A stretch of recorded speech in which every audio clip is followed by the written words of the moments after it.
The Miami Dolphins 2023 running back spotlight series continues with Arizona State running back Xazavian Valladay, who the team is reported to be holding a visit with ahead of the 2023 NFL Draft, who he is, how he would fit the Dolphins, and where this player might be considered drafted for the Dolphins in the 2023 Draft. You are Locked On Dolphins, your daily Miami Dolphins podcast. Part of the Locked On Podcast Network, your team every day. All right, Miami, what is going on? And welcome to Locked On Dolphins. I'm your host, Kyle Krabs, lifelong Miami Dolphins fan, your host here on Locked On Dolphins, co-host of the Locked On NFL Scouting Podcast, team building podcast here on the Locked On Network. It's your teams every day. I want to thank you guys for making Locked On Dolphins your first Miami Dolphins listen of the day. Today is Tuesday, April 11th. This is our second show of the day, and this episode is focused on Arizona State running back Xazavian Valladay. The Dolphins' pre-draft visits list has been pretty quiet. There hasn't been a lot of buzz on who the Dolphins are bringing in for their visits. But Valade is one that was reported at the beginning of this week, and when we found out that Valade was on the list, and I had one running back spot left to study, I said, yeah, you know what, we're going to go ahead and make Valade the last guy that we're going to watch. And I'm glad that I did, because this is a really interesting player.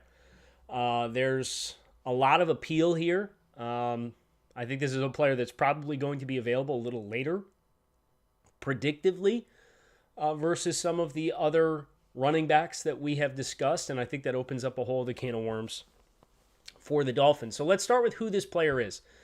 Xavian Valladay, Arizona State running back. He started his career at Wyoming, played his first 4 seasons at Wyoming, but this was someone who wasn't from Wyoming. He wasn't from the Rockies. He played at Brother Rice High School in the state of Illinois. And he had interest from a team like Purdue.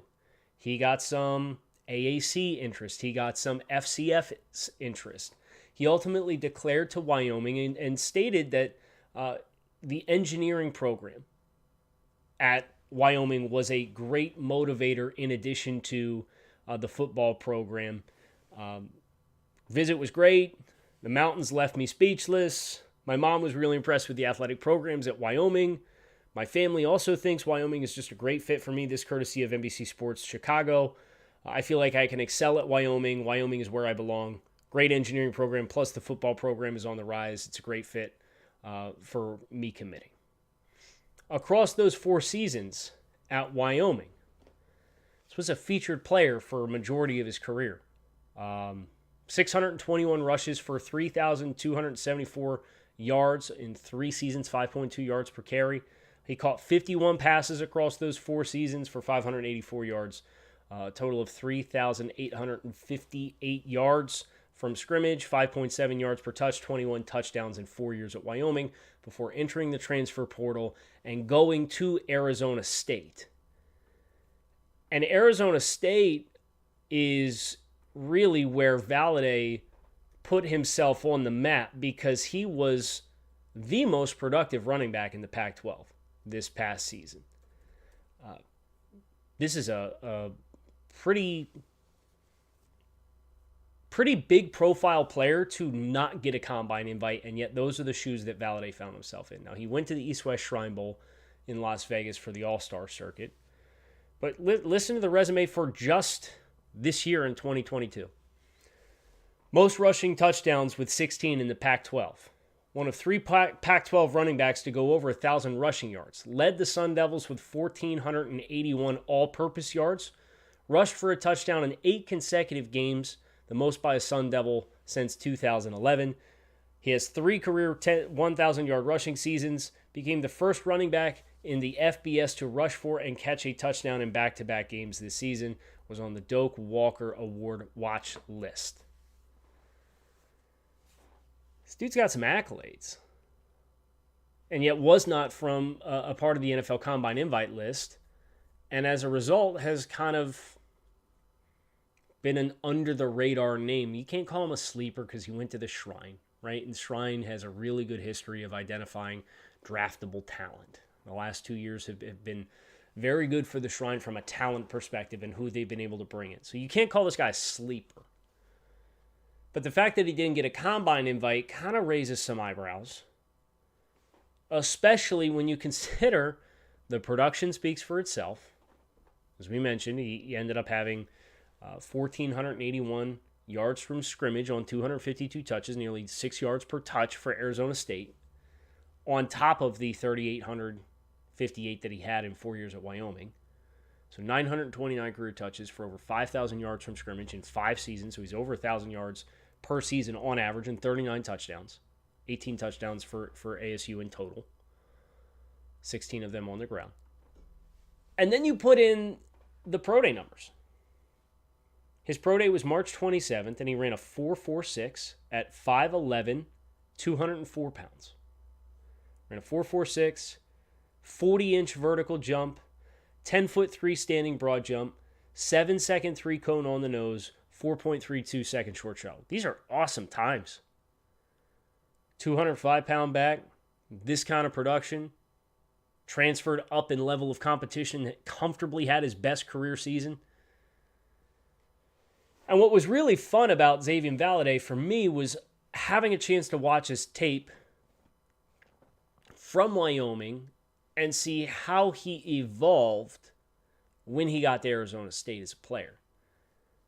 And there's some pretty notable improvements in his game. You know, I went all the way back and watched San Diego State 2019 was the first game for Xavian Valladay that I watched.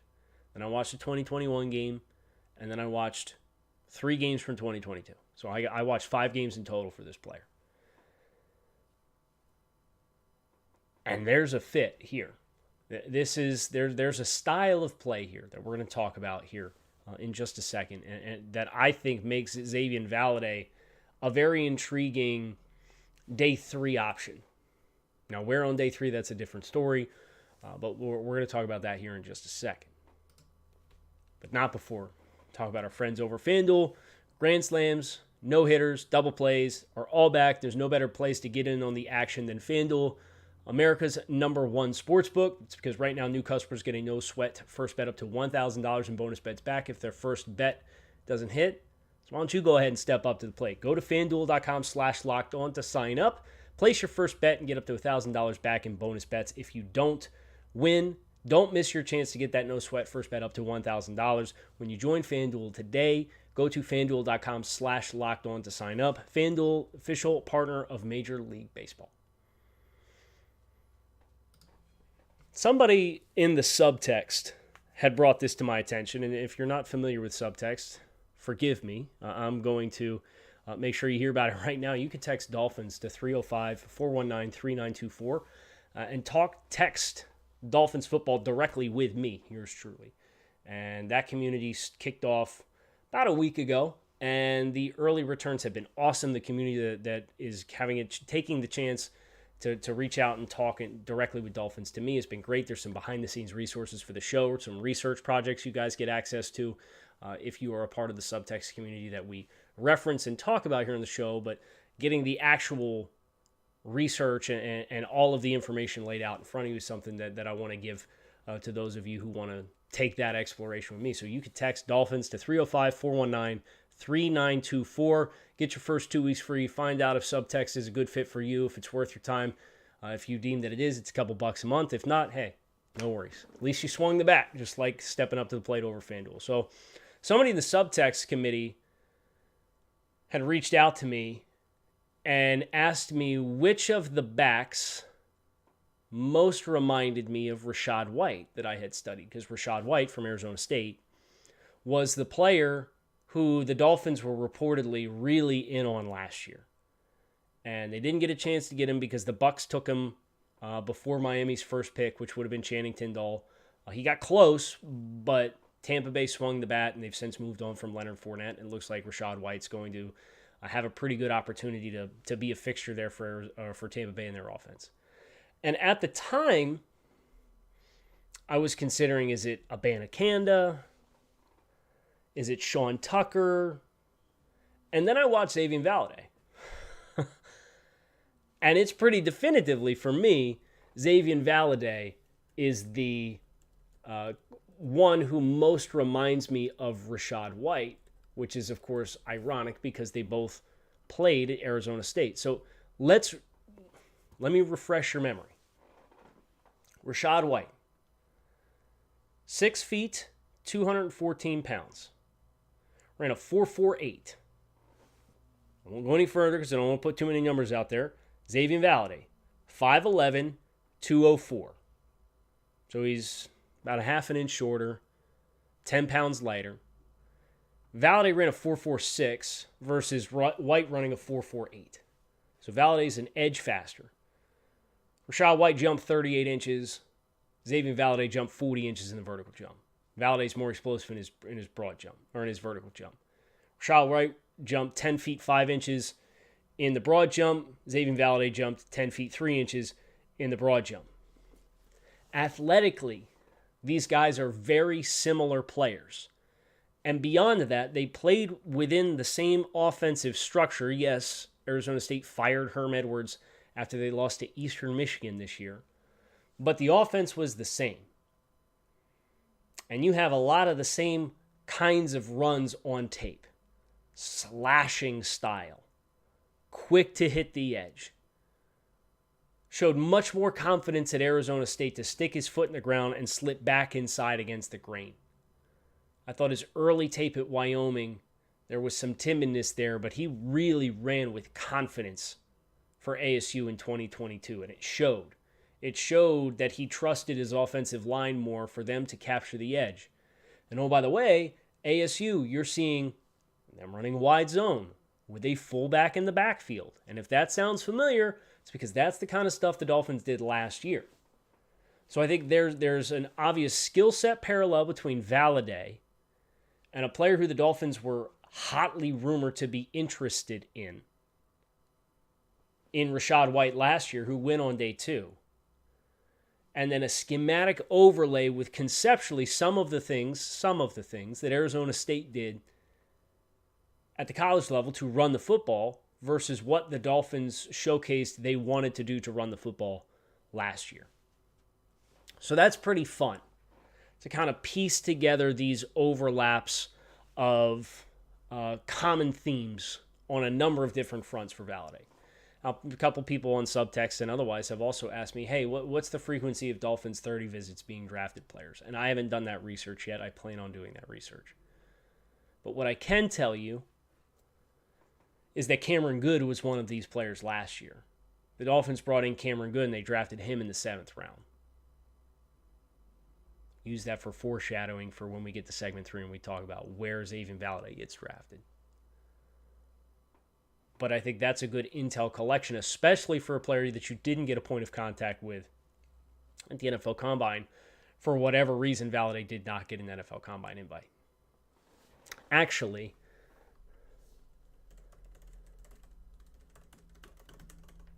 now I got to look. I want to know what running backs went to the NFL Combine that I would rather have Xavian Valladay for. Rather have Xavian Valladay than. Travis Dye from UCLA, first name that pops up here that I just, as I'm scrolling. Definitively, I would rather have Xavian Valladay than Travis Dye at USC, who's like 24 years old. Cameron Peoples from ASU, 6'1", 217. Good jump numbers, but he ran a 4.6. I think Xavian Valladay is a better NFL running back than Cameron Peoples. Tavion Thomas ran a 4.74 at 6 foot, 237 pounds from Utah. I liked Tavion Thomas, but Xavian Valladay is a better running back, and he was more productive in the Pac-12 this year than Tavion Thomas was. Sharodrick Thompson, I know that was a call-up to the Senior Bowl. He ran a 4.67 at 207 pounds. I think Xavian Valladay will comfortably be a better running back than him. So there's a number of players on this list that I think Xavian Valladay has a significantly better resume than. So I'm not going to use no combine as a mark against Valladay. We mentioned his slashing style as a runner. When I look at the traits that I graded him on, and of course there's 10 of these that we're grading for the Dolphins: vision, explosiveness, ball security, passing game skills, versatility, elusiveness, contact balance, footwork, pass protection, and durability. The traits that he graded the best as: durability. He's got over 900 touches in 5 years at the college level. Pass protection.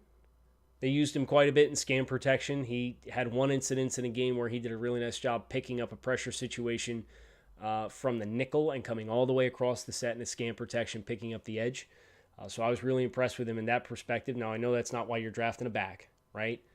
But I do think from an elusiveness standpoint, he has good elusiveness. I think he has good ball security. I think he has good explosiveness. I think his vision is adequate. I think his passing game skills are adequate. I think his versatility is adequate. I think there's a couple areas for improvement. He's a slashing style runner, so he kind of has a tendency to kind of overpress the hole and the line of scrimmage. So I think from a footwork perspective, kind of finding more consistent cadence when where you want to hit the run is not there will allow you to redirect quicker and more smoothly instead of getting into the backs of your blockers and then having to kind of look around to try to find, okay, here's a gap, now I'll get out here this way.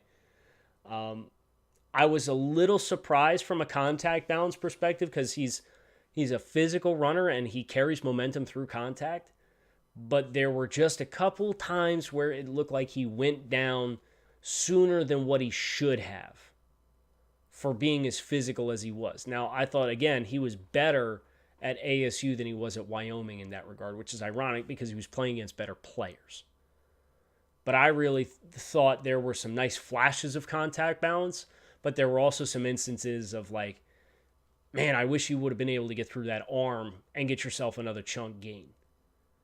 And then from a vision perspective, that kind of goes in line with his footwork. I think he is a little bit feast or famine as far as reading and processing and finding quickly the lane. And if where he's predetermined based on the design of the play is there, he's going to get you good yards. And he's got good burst and good speed. And he's got some nice cut ability, although I do think he runs a little tall on that center of gravity, and being not so low to the ground has negatively impacted him at times as far as whether that's short yardage situations or goal line, because he's not a big back, right? 205 pounds. So that's what I saw on tape for Xazavian Valladay. There's some really redeeming qualities. There's some, I think, are pretty easily improved upon areas, and you consider this was a productive player who played his best season against the best competition, and there's still fixable components of his game. Makes for a pretty interesting discussion. As far as where he gets drafted, that's what we're going to close with here today on the show. But before we get there, you have heard me rave about Ultimate Football GM. If you think you could be a good general manager and create your own dynasty, then you have to give this game a try.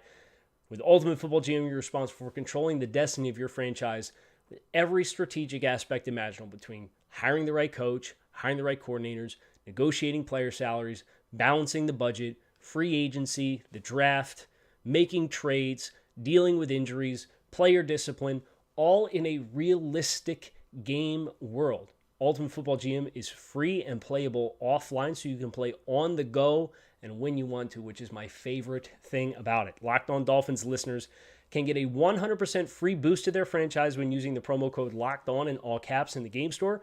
That's Locked On in all caps in the game store, so make sure to check it out today.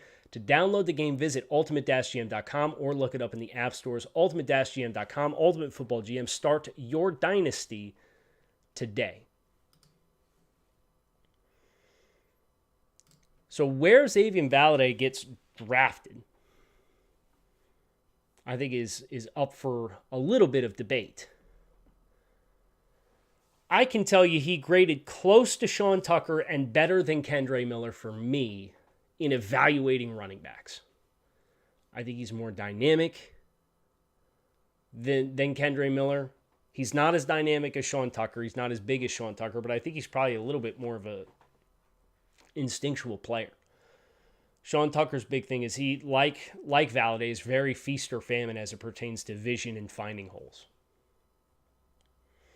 And it's not like Sean Tucker played on a stalwart team last year Valladay and ASU was, I think, 3-9, and Syracuse had a whole bunch of nothing. It was Oronde Gadsden Jr. and Sean Tucker, and that was about it, and Matthew Bergeron offensively for them.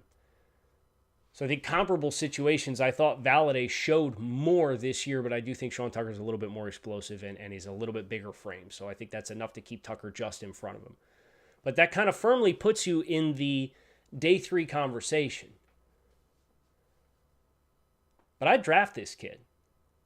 I would draft this kid. I think that there's enough redeeming qualities here, and I think you see enough, especially on the perimeter runs, of the kind of slashing style, quick to get north, quick to capture the edge, has a good urgency coming out of the mesh point.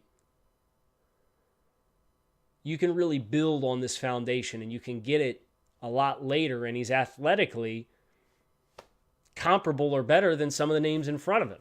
Now, it's going to come at a reduced cost, and it's going to come with probably reduced touches early on. So do you want to draft and develop a player in anticipation for not bringing back Raheem Mostert and Jeff Wilson, or Jeff Wilson, either at the end of the first year of their 2-year deals or after the 2 years? Is that a pick worth investing? And when you're talking about what the Dolphins currently have scheduled in the 6th round pick and a 7th round pick, yes. That's exactly the kind of players that you want to take with those kinds of picks. And I don't see any reason why he couldn't beat out Myles Gaskin for a roster spot this year. No reason why. He's more dynamic athletically. He can still give you something in the passing game. He'd be your RB for you. He'll play special teams for you. So you can keep him on the 53. There's a pathway for Valladay not only being drafted, but making the roster. Now, the player that did the 30 visit last year, Cameron Good, well, he's hung around, and the Dolphins are looking to develop him and have him be kind of the long-term developmental piece. I think with that pass rush room of Bradley Chubb, Jalen Phillips, I'm going to put Emmanuel Ogbah in that conversation, Malik Reed and Andrew Van Ginkel, like the numbers are still pretty stacked. Well, you move on from Ogbah and save the money if you get a good trade offer. If not, Good might be on the 2-year practice squad, make the roster year 3 plan. And that's the kind of pathway that I can see for Xavian Valladay. But what I do know is I want to take a bet on this kid. And seeing the parallels with Rashad White while understanding, hey, he played at Wyoming for 4 years.